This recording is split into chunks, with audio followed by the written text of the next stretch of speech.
Dobar dan. Dobrodošli na prvi program Vitoslovenske radiotelevizije. Sport. Velika drama na treningu. Bezbednosni klikeri. Pokušali da uklone prepreku, ali se svi grupno sudarili.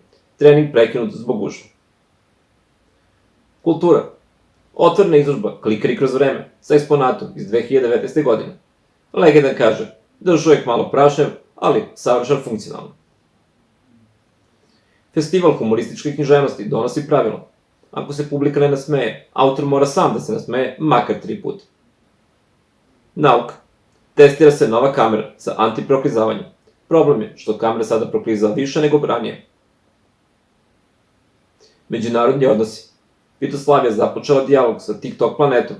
Prevodioci tvrde da još uvijek ne razumeju njihov jezik zbog brzog scrollovanja. Zdravstvo. Ministarstvo zdravlja preporučuje manje sedenja. Zbog toga su ukinute klupe i stolice u čekaonicama. Sada svi stoje i još duže čekaju. Vreme. Meteorolozi najavljuju povremene padavine i česte padavine. Mole građane da ne padaju zajedno sa kišom. Bezbednost. Policija upozorava na novi oblik prevare. Lažni majstori za internet dolaze, izvade kabel i kažu, vidiš da nije do nas. Podsjećamo se da će nova trka Klikerkupa SFRV biti održana za 3 dana, u četvrtak u Kragujevcu u Virtu Srbiji, 27.11. tačno u 20 časova.